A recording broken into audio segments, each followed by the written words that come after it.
આણંદ ખાતે લાયન્સ ક્લબમાં યુવા રાષ્ટ્રીય સંગઠન દ્વારા શિક્ષણ કીટ વિતરણ કાર્યક્રમ યોજાયો. તારીખ 25 જૂનના રોજ આણંદમાં શિક્ષણ થકી સમાજના યુવાઓ વિદ્યાર્થીઓનો સર્વાંગી વિકાસ થાય તેવા ઉમદા હેતુથી રાષ્ટ્રીય યુવા સંગઠન આણંદ ખાતે લાયન્સ ક્લબમાં યુવા રાષ્ટ્રીય સંગઠન દ્વારા શિક્ષણ કીટ વિતરણ કાર્યક્રમ લાયન્સ ક્લબ આણંદ ખાતે યોજાયો હતો, જેમાં અલગ અલગ જિલ્લાઓમાંથી 1 થી 12 ધોરણમાં અભ્યાસ કરતા બાળકોએ હાજરી આપી હતી.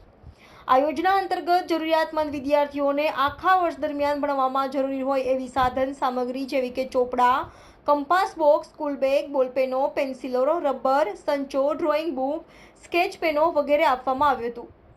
પ્રોગ્રામની શરૂઆતમાં ડોક્ટર રાજુભાઈ રાઠોડ દ્વારા બ્રેન સ્ટોર્મિંગ અને ટાઈમ મેનેજમેન્ટ પર વિદ્યાર્થીઓને વિવિધ રમતો રમાડી અનોખી રીતે ટ્રેનિંગ આપવામાં આવી. આ કાર્યક્રમમાં ઉપસ્થિત ખંભાત કોલેજના પ્રિન્સિપાલ ડોક્ટર હસન રાણા, જિલ્લા પંચાયત સભ્ય ડોક્ટર ખ્યારા સાહેબ રાઠોડ, પૂર્વ મામલતદાર નસરુદ્દીન વાઘ ગહેલા, આંતરરાષ્ટ્રીય માનવ અધિકાર સંઘના ગુજરાતના ડિરેક્ટર નસરુદ્દીન રાઠોડ, મીરા ફિટનેસવાળા સંજયભાઈ રાઠોડ, રાજદીપ હોસ્પિટલના CEO ડોક્ટર ઇમરાન રાજ, ખુશી ચેરિટેબલ ટ્રસ્ટના ખુશ્બુ રાણા, મહેમૂદ ખાન રાણા તેમજ અતૈયા રાઠોડે પ્રાસંગિક પ્રવચનો કરી વિદ્યાર્થીઓને ભણતરનું મહત્વ સમજાવ્યું હતું. તેમજ યુવા રાષ્ટ્રીય સમાજના પ્રમુખ ડોક્ટર ઇરફાન રાઠોડે સંગઠન વિશે માહિતી આપી આભાર વિધિ કરી હતી.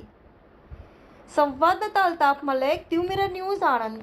રાષ્ટ્રીય યુવા સંગઠન આયોજિત શિક્ષણ કી વિતરણ કાર્યક્રમમાં પધારેલા મંચસ્થ મહાનુભાવ, વિદ્યાર્થી મિત્રો, વડીલો, ભાઈઓ અને બહેનો,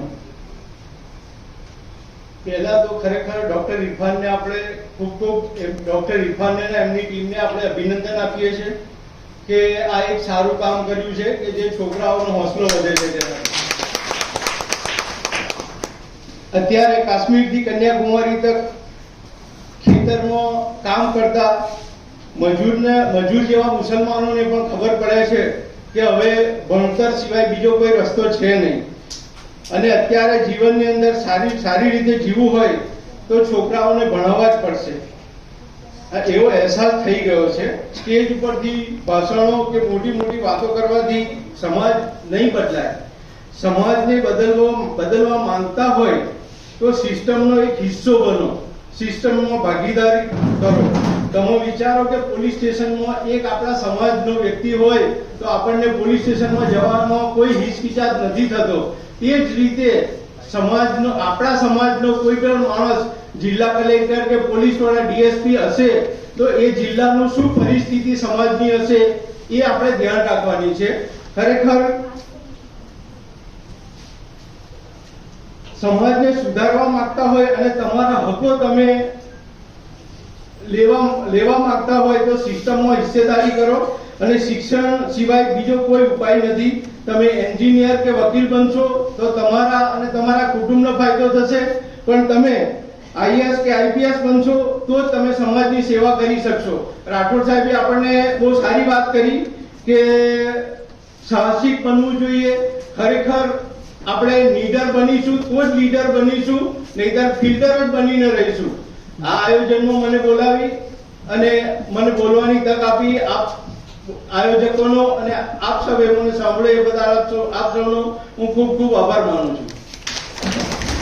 નમસ્કાર મિત્રો, હું ફિરોઝ ઈરાની આજે તમને એક નવી વાત કરવા આવ્યો છું.